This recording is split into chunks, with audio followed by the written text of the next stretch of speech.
Hello. I'm Callum. And that Basel tram that hit me yesterday, well, Mama, she done reversed up, and I thought she was going to run me down again, but I had crystallized and turned into a Glamazonian bitch ready for the runway. Yes. And that's Nick. And that's Eurovision, baby. Oh, did you actually just speed up the intro so that you could cut me off to get to the button? That's exactly what I did, because I was like, I'm letting you reach for that. And you know what? I cut you respect. Yeah. So we're coming out of semi-final 2. We just finished watching it. We ran upstairs to record our episode. And I've got to say, guys, did we run?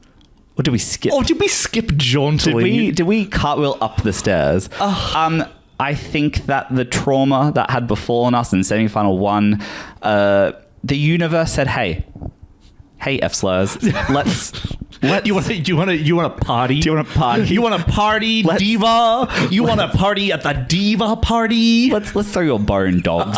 Woof woof. So, look, we're pretty stoked with the results of semi-final 2. Look, it's not perfect. And hey, we're just a bunch of randoms yapping about Eurovision. We're not bloody experts. Exactly. So we weren't expecting to get everything we wanted. But I think of what we got, I'm pretty stoked. That's Get the one. out. We're channeling our extra Australianness in honor of Gojo tonight. Yeah. But before we dive into the episode, Nick, I'll ask you this. Yep. Fresh off semi 2, the death semi, the semi we were all scared of, the semi I was scared was going to traumatize me for life. The semi that I really thought that when we were doing our predictions for, that we were basically sending a wish list to Santa in the mailbox and that we were going to receive coal. Give me your first impressions. How are you feeling? Holy crap. All the girls are girling. All the girls are girling.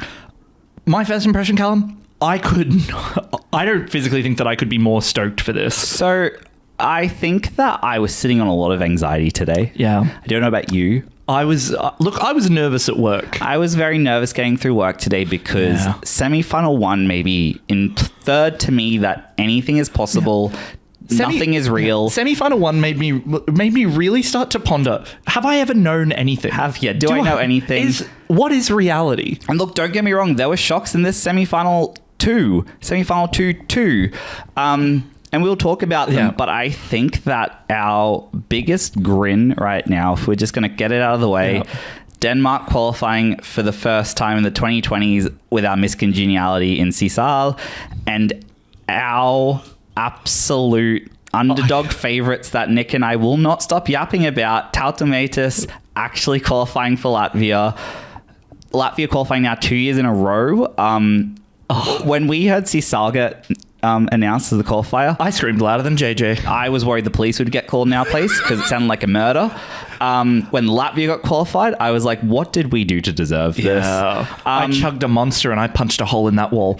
And we have an inspection on Monday, so that's gonna we'll just cover it with a poster. Exactly. It'll be fine. Exactly, it's all good. fine. They won't worry about it. Give me your thoughts. Because when we tell them that Latvia got through, they'll be like, oh, that's so fine. They punch a hole in the wall exactly. together. So I think maybe what we should start off with then is let's go through spoilers. Oh yes. We spoiled 2, but we're going to spoil the rest of them now. So we're going to take you through all the qualifiers, and we're going to say a big congratulations to all of our qualifiers, and we're going to say a big commiserations to the lovely divas that we have left behind. So let's talk about our qualifiers. Congratulations to Latvia. Tautomatis Bormanlaimi. Congratulations. Congratulations to Armenia. Congratulations. Am I doing all the song names? No, I was just going to suggest, did you want to do every alternating one? Oh, okay. Congratulations to Austria. Congratulations to Greece. Congratulations to Lithuania. Congratulations to Malta. Congratulations to Denmark. Congratulations to Luxembourg. Congratulations to Israel. And congratulations to Finland. I feel like we needed to do that one together. Yes. Oh my God. The way they kept Erica towards the end of that, I was freaking out. I just had this pit in my gut. I was like, oh my God, what's going to go wrong? Is all of our top 4 not going to qualify? But actually, We did pretty well. We got 8 of 10 again. Yeah. So 8 of 10 we predicted in both semi-finals, which I'm quite proud of. Which is actually quite funny because when I look at the 8 of 10 that we got from semi-final 1, it felt like such a safer semi that when we looked at our 8 of 10, I was kind of like, I really feel like we should have got 9 or 10 out of 10 for that one.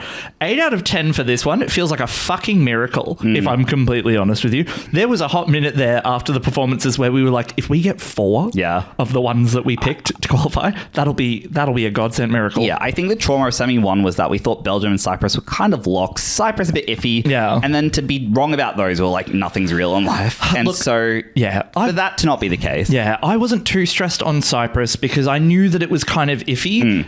Belgium, I was significantly more stressed on. We're not talking about semi 1. We're talking about semi 2. So, Nick, give me a shock qualifier and a shock non-qualifier. Go. Oh, actually, before we do that, should we commiserate our non-qualifiers? Yeah, let's commiserate. So, commiserations to Montenegro. I'm sorry that we won't see you there either. Ireland. Oh, Australia. Yeah. Unfortunately, Australia out as well. Thank you very much for your service and your good times, Georgia. Really sad to say sorry to Czechia and Adonis. Really sad. And also a goodbye to our Swiffer mop of the season, the lovely Prince from Serbia. Oh, God. Okay, well, should we start with our shock NQ of the night? Yeah. Pour one out for Gojo. Look, put your onions out. Put your onions out for Gojo. Sorry, that's a bit of a niche Australian joke. I do apologize. Milkshakes out for Gojo. I'm sad. It's 2 NQs in a row now for Australia. Obviously, we're always going to have a level of bias towards Aussie acts.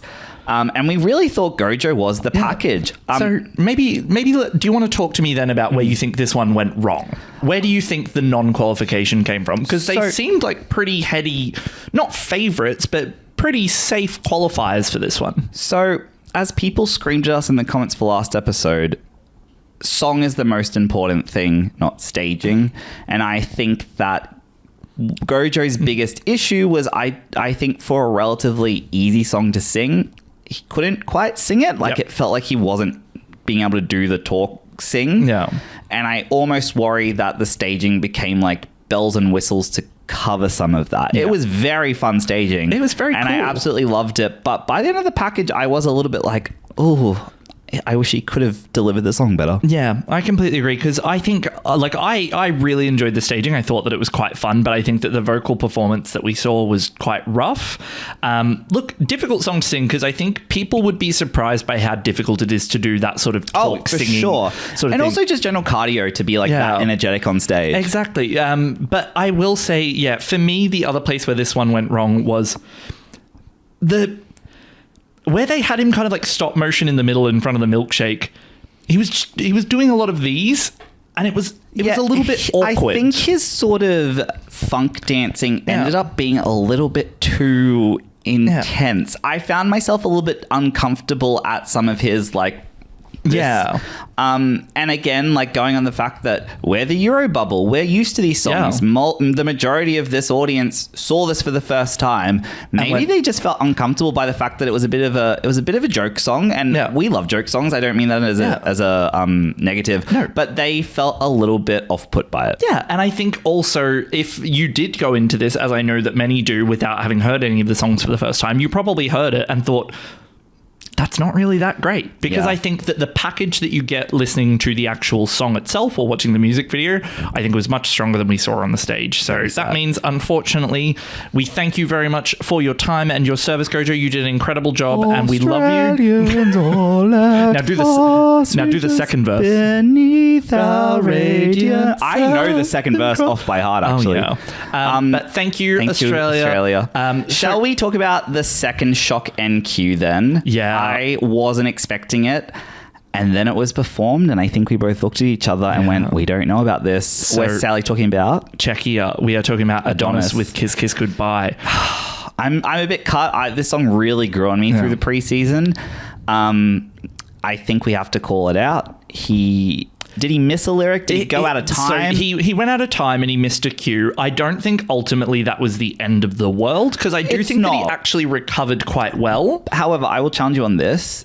I think that, say, being out of key, some people, a lot of people may not identify as articulately as not being in rhythm. Does that make sense? Like missing a cue is going to be noticed by a lot more people than singing slightly out of key. Yeah, I do think that the vocal performance that he gave was not one of the strongest that we've seen from him, because we've seen quite a few now, and he has performed this song much better. He's definitely performed better. I think he might have just suffered from a bit of the nerves. I completely agree. He missed a cue, and I think it just all went to bits. I will say the dance break came together flawless. The best I've seen it. It was excellent, but it wasn't enough to save the song as a package. Yeah, I think this was a case of strong song let down by just a weak vocal on the night, and it's so sad because this was one of our potential outsider winner picks. Yeah, we actually had this as an outsider winner pick, that it was going to eat up the Netherlands points, but now the Netherlands doesn't have to worry. Exactly. So this actually makes and we'll talk about this, I'm sure, in the final.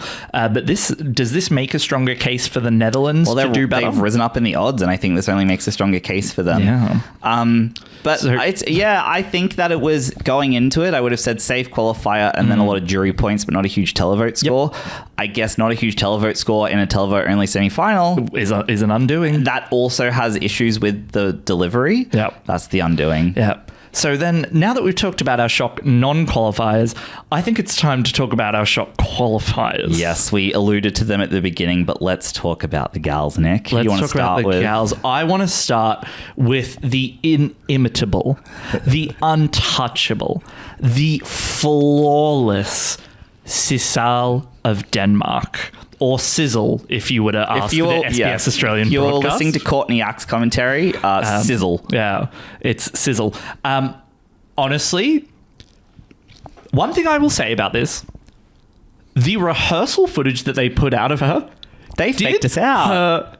Dirty. They said, psych. But they got me so good, because we watched that rehearsal footage. If you haven't seen it, the Eurovision page released pretty much 30-second snippets of a part of the staging and performance from the dress rehearsals for all of the songs, and Denmark's looked lifeless. I think it was a case of Denmark's biggest issue is they don't invest in staging, and it just didn't suit such a big song. But from what I gathered, Sissal said, I'm going to make changes. I'm listening to the feedback. And I think she said, so help me God, I'll carry this performance on my back. If Sissal knows one thing, it is listening to fans, listening to the reaction, and amending it. But I do want to talk about, before we talk about that part, it's what blew me away was the beginning of the song was incredibly well choreographed and staged. Yeah. It was... I think it really played into the idea of a hallucination. It was brilliant. Agree. Yeah, because so say what you will about Eurovision Song Contest, because obviously we also like to listen to feedback from the comments in the audience, and a lot of people said that we maybe focused a little bit too much on the staging. So which is totally fair. Yeah, really appreciate the feedback. I think we listen to the song so much that staging is the only thing that's new to us. That's new to us. So for Denmark, we never had any concerns about the song, because Gal can sing, that song is an absolute track. The only thing that I had concerns about is them putting her in a lifeless, like, mackerel costume and letting her flop about on the stage. Yes. I am very happy to report that they did not do that. I think the shots were tight. The choreo was brilliant. Like I said, the first part of the song where they were in and out of that fabric, like peering through, no notes on there. The ideas were there. It's not that they had one idea like they did last year, which was, the song's called Sand. We'll get her some sand. And then they just sat. And then the one this year said, hold my sand. Yeah, exactly. And then Luann said, you guys still using that? Yeah. I'll borrow that. But whereas this time it really feels like they said, no, we want to have multiple ideas. I think it's clear that Sissal was really passionate about being Denmark's first Q in a while. Yeah. And she, I think, was the fire that the delegation needed. I completely agree. What I will say is I noticed that there were far less wide shots in that final bit compared to the dress rehearsal clip, which meant that we got to see so much more of her in the staging, and I think it helped her. And also, Sissal, girl, you pulled it out when you needed to vocally, because I thought vocally it was flawless. It was recording level, and that's what you need to do. Exactly. So Sissal, and I know that you're out there watching, even if you're watching a half-cut TikTok of me posting an Instagram reel on Facebook. I should have filmed you just screaming and like the audio is just peaking, you know. But we know you're watching this. thank you and congratulations. We are so excited to see you in the final. We love you. We love you so much. Please watch us. Queen Sea Salt, we love you. Queen Sea Salt. But let's move on to our second shock cube that we're so deeply proud of. Latvia, Tautumeitas, Burman Limey. Or the Burman Limey. The Burman Limey. If you were, again, to ask the Australian broadcast, look, we had some pronunciation issues. They're new. They're working through it. God. I've said God and thank God a lot this episode. I'm feeling. Look, he's had a spiritual experience. I feel that there must have been some divine intervention for things to go so right for what we wanted. So I think that we were transported to the ethereal plane that we had always wanted to be transported to with this song. I was transported to M. Night Shyamalan's The Shape of Water. I wanted to fuck that fish woman. I wanted to fuck 6 fish women. They elevated what they showed us in Latvia. I think I'm so proud of Latvia. I think post Dons there has been this what would you say, catalyst of excitement a bit of a resurgence. Supernova, if you aren't aware, is the Latvian national final. The quality of the songs that were coming through this year was some of the strongest of the whole thing, and this was the cream of the crop in our opinion. Exactly, and we've spoken about one or two of the other songs that were in that national final in our Robbed Divas videos. If you want to, if you're just coming to us during Eurovision week and you'd be like, "Welcome, the fuck!" There's like a whole 6 months prior. Yes, there is. But I guess quickly to give an overview of Latvia is they weren't super high in the odds. I mean, no odds don't mean a lot, but I think that everything they had breadcrumbed us up into this performance showed quality, was highlighting their vocals, was highlighting it, and then we just watched it and we were just transported. And also, I'm looking at the running order. Latvia, the first song in the running to qualify. So Australia, Montenegro, Ireland didn't qualify. So also Latvia being, I guess, like the first song of that presentation to really hit people. I'm so proud of them. I'm genuinely so proud of them. We almost had tears in our eyes. Yeah. And look, maybe we're a little bit too biased. Maybe we're a little bit too standy for this song. But God, I'm going to stand here and stand because I am so glad to see them representing Latvia at the final. I think that they're going to be absolutely excellent. Absolutely. So I think maybe let's move on then to having a little chat about maybe the big hitters. The big hitters. Yes.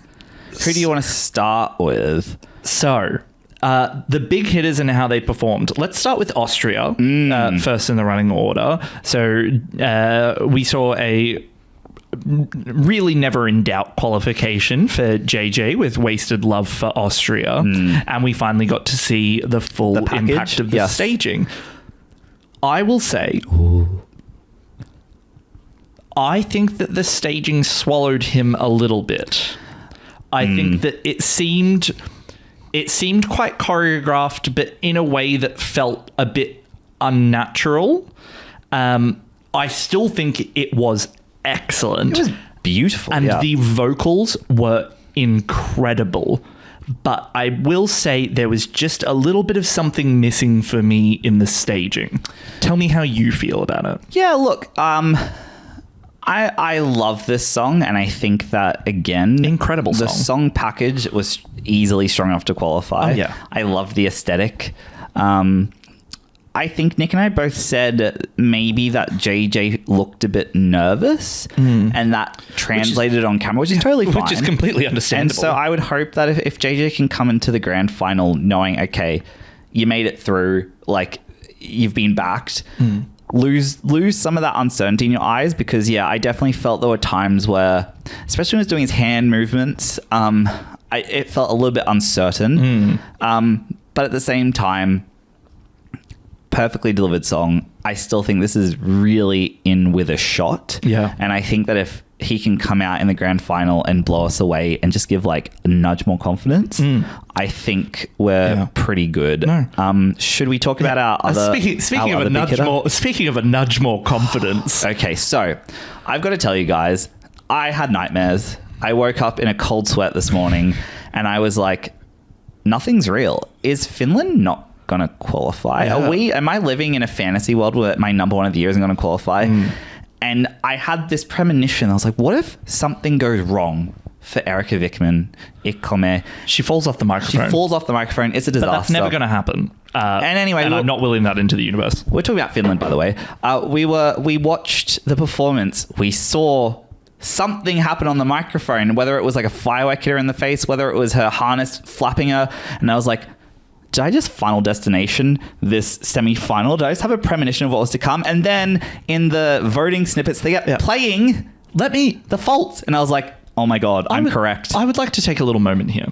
I would like to talk directly to you, EBU person. EBU. Who is, EBU need to check on your behavior, because I think it was genuinely quite stupid and rude of whoever was doing the little snippets that they play during the voting to pick the portion of Erica's song where she was physically like disturbed by something and was thrown off her beat. It could have potentially gone third-degree burns if it was a firework malfunction, by the way.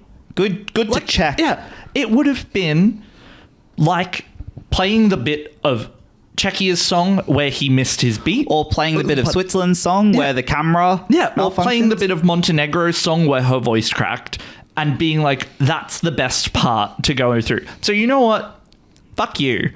That's for you. So I will say this though, our queen, unfazed, unbothered. I knew I had nothing to worry about. I just want to say that it was irrational. It's just that I think I had the butterflies today, I'm not going to lie. We watched her perform. We were nervous all day. We watched the flawless vocals. We watched the perfect energy to the song. The microphone moment was executed perfectly. Let's not focus on the technical malfunction, because I tell you one thing, that's not going to be happening in the grand final. They're going to make sure of it. I think that Erica Vickman is going to come out on that stage in grand final and swinging and is going to... I almost want something to prove, to be like, nah, I'm going to get set on fire by this firework. Yeah. I'm not going to flinch. We're not going to see it. And we're not going to, the queen is powerful. Exactly. And I'm so excited. Do we want to... I have... What I would love to do, just before we move on any further, is maybe just before we go to the next section, is maybe just have a very quick look at the other songs that did qualify. Yes. So... And just have like almost like a 10-second chat on the ones that we haven't really covered. I want to save one till last, because that's my segue. Yeah. So let's briefly talk then about Armenia. Honestly... We watched it and we were like, I can see how this qualifies. Still don't like the song, but I saw the staging and I saw the performance that he put on, and he put on a hell of a performance. So like, I like EDM music, so therefore Red Sebastian appealed to me, and I was told by a lot of people, nobody likes Red Sebastian's song, that's why he didn't qualify. And I completely take that on board and say, yeah, I agree. Like, genre doesn't have to appeal to everyone. Armenia to me is how probably Red Sebastian sounds like to some of you. The song just sounds like Imagine Dragons, and I don't like it. But executed extremely well. Put on a hell of a show. Greece was probably one of my improvers of the night. So she didn't necessarily move, but I think that what she did so well...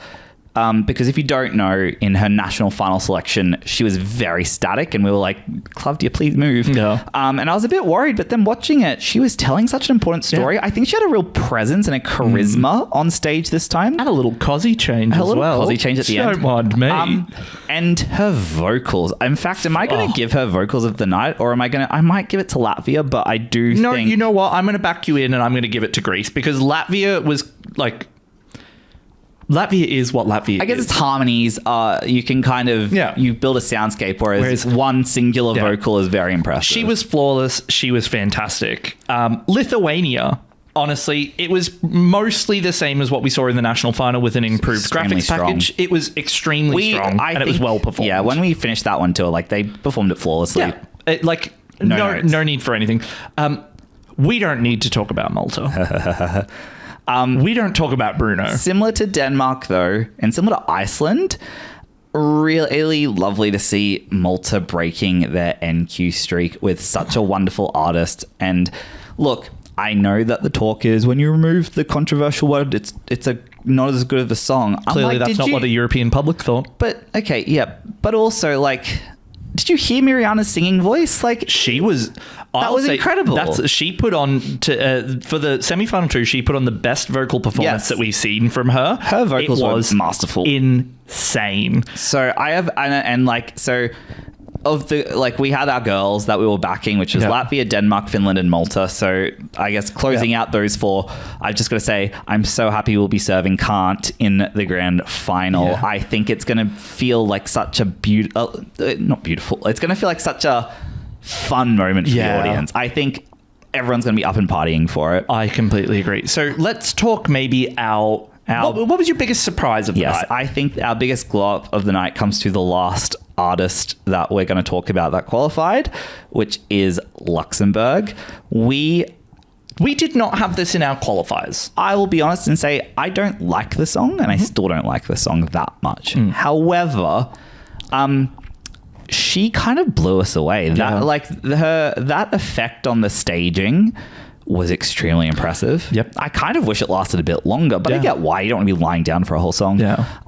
It's very hard to sing. I think the choreo was tighter. I think, again, it's really cool to see artists from their national finals months ago have all this time to prepare and have all the stage presence that you hadn't really seen in the past. And I think Laura Thorne is such a good example of she owned that stage in a way that I hadn't seen from her. Yeah. And that combined with those trippy effects that they did at the beginning, I really think got her through quite comfortably. Yeah. Super impressed. Yeah. So like I was always kind of middling on this song. It was definitely not my favorite, but I feel like it and Ireland got kind of lumped together. Yes. It was always my preferred. It got lumped in with Ireland, yes. Yeah. But I will say we did our How to Win series, and my advice to Luxembourg was dole more or dole less. They went with dole more, and it was excellent because the dynamic way that she moved around the stage and the interaction that she had, because one of my other criticisms from the national final was that the dancers were kind of just like awkwardly like around her. Yeah. They were so engaged and part of the performance. Yeah. This was probably my glow up of the night. I agree. I thought that this was absolutely fantastic. I'd say it's between Denmark and Luxembourg in terms of glow up of the night. But again, I know I'm biased towards Denmark. I'm probably giving it to Luxembourg as my biggest surprise. We went in rooting for Denmark. We went in kind of rooting against Luxembourg because let's be honest, I kind of wanted Australia through. Yeah. But after Luxembourg's performance, we both turned to each other and we said, okay, that's qualifying. And in fact, we said the same about Armenia. And Armenia and Luxembourg were the two we didn't predict to qualify. Yeah. And I think they proved us wrong in a way that, like, let's be honest, unlike our semi-final ones, where we were sort of having a bit of friction with San Marino, feeling like they weren't really delivering on the stage, feeling like Estonia was going to qualify regardless of how good the song was. I think it was really good to see Armenia and Luxembourg, I hate to use the word earn, but almost like really earn that spot. To the point where it's like, you shut us up, Armenia and Luxembourg. Exactly. Like 100%. Like I'm not going to take umbrage with you being there. Like, again, we don't want to argue with the results because the results are the results. But San Marino, I still have an issue with qualifying for semi-final one because I think it was a dud performance. Whereas Armenia and Luxembourg, I didn't want them to qualify. But when they performed, I had absolutely no choice but to look at that and go, that absolutely deserves to qualify. Also, we're very aware Gabri Ponti has millions and millions of followers, performed at Tomorrowland. We're aware of his fame. That probably played a huge role. So it's not we're saying this like, why? We are aware he is extremely famous. If anything, that makes it worse because I would expect more from him. Anyway, we're not here to talk about that. Exactly. So do we want to talk about our big three of the big six? Yes. Let's very briefly cover the UK, France, and Germany. We'll save the bulk of the conversation for the grand final, but it was a good chance to see what they're going to deliver, starting with the UK. Turn the music down, turn the microphones up. Yes, agreed. It was so weirdly patchy. I think that we love the UK song. Vocally, they deliver. My issue was I think they were doing these ad-lib bits singing over the melody, but they were out of time when they would do it. When they were trying to like break and do something else, they went out of time, and I was like, oh, this sounds weird and choppy. My hope is if they watch their performance back, they can hear that as they were trying to like pause and sing a melody over the melody, it wasn't quite coming across the way that I think it might have come across. They were trying to do the Mariah Carey almost of like, here's the top line. My part now, baby. Exactly. So I think that, look, I still have a lot of hope for the UK. I really hope that the UK can get points. Yeah. I think that if we see the performance that we saw for semi-final 2, I do fear that they are getting it's a right side of the board. Placement. Yeah. But I think that there's room for improvement there. Should we talk about France then? Luan Maman. Yeah, man. I still hate that part. The more I listen to it, the more it's sentimental. It's a beautiful You're not a mum. song. Yeah, that's true. But I will say this song is beautiful, gorgeous. And what do you think of the sand? To be fair, sands, like cork through the hourglass. So are the days of our lives. I think that I had a very similar reaction to what you had at the start of it, which was, honestly, I would have been so fine if she hadn't been holding the hourglass at the start because it was a bit naff. So in film school, show, don't tell. Yeah, like we get it. You're in an hourglass. So when you hold the hourglass, you're telling me this is a metaphor. I don't like that. I don't like. It's the same. It's the reason I don't like having text on screen. It's like poetically, you should be able to communicate that without needing to show, to be like. And because I also feel like an hourglass is not a particularly abstract thing. I think that people naturally see that flowing sand or cork. I think outside of that, the performance was pretty magical. Yeah. So, do you want to talk about it? I will say, vocally, flawless. Not a single note. Flawless. Absolutely incredible performance. Not a single note hit. No, I'm joking.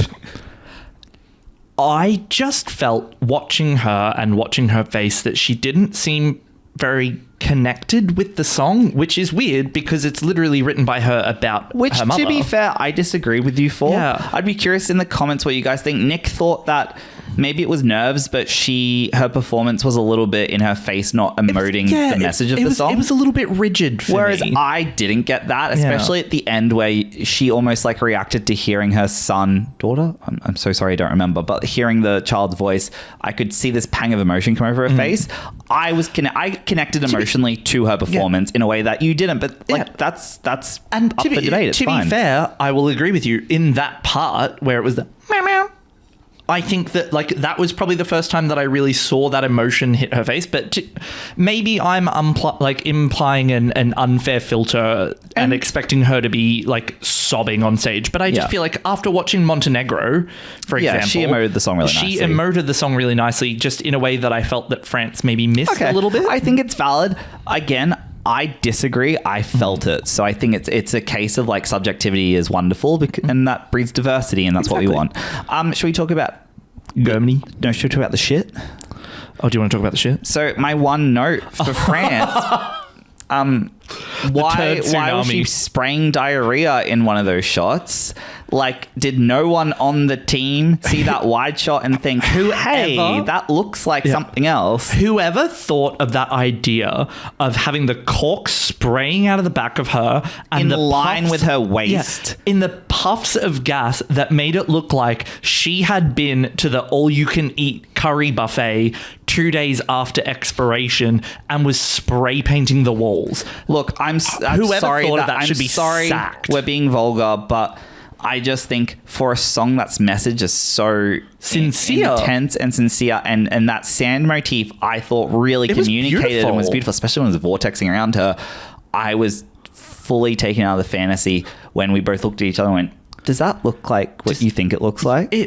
And I just think it looked ridiculous. I think it's maybe someone in the creative team needs to reconsider that and maybe needs to work on their angles, because maybe if you're standing behind her and she's not standing in front of you, maybe it looks fantastic, but when she's standing in front of it, it looks like she's unless it was meant to be higher and look like wings of sand. I don't know. I just want to briefly mention that, because if you guys saw it too, please let us know. I was just a little bit this song's too beautiful to have that. Exactly. And I want to make it clear, we are not making fun of this performance. No. We thought the performance was fantastic, but that one part of the staging that we never saw again or before, it just really played during a 10 or 15 second part of the song. It was interesting. Yeah. Okay. Yeah. Let's move on to Germany. Aberontina. You mean Aberontuna? Aberontuna again. Courtney Act. She's working on a pronunciation. Yeah, she's having a go.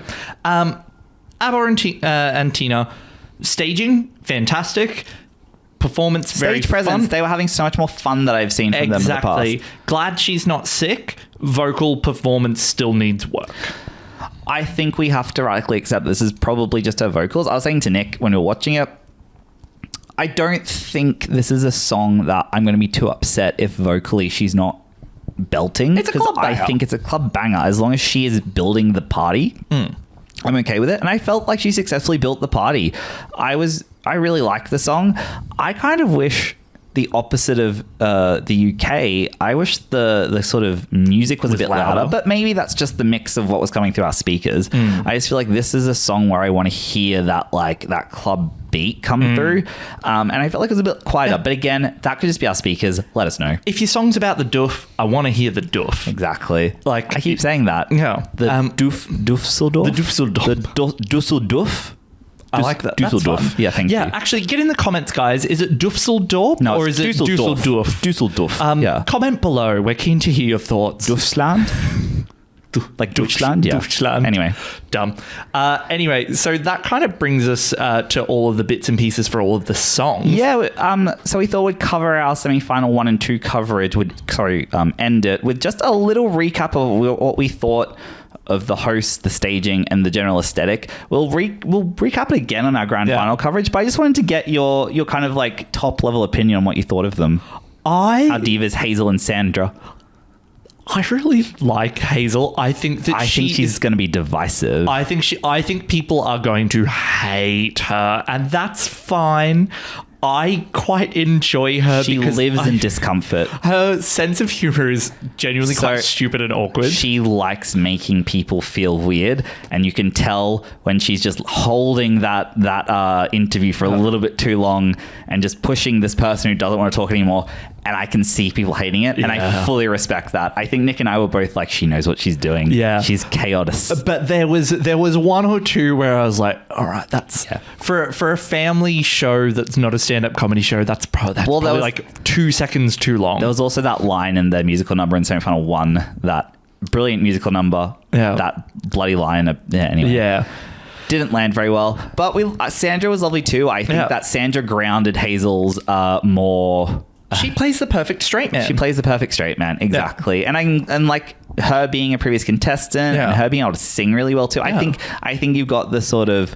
I was saying to Nick, it's like Pietra Mera sort of split herself in two, and her more like irreverent side was in Hazel, and her more host side is in Sandra.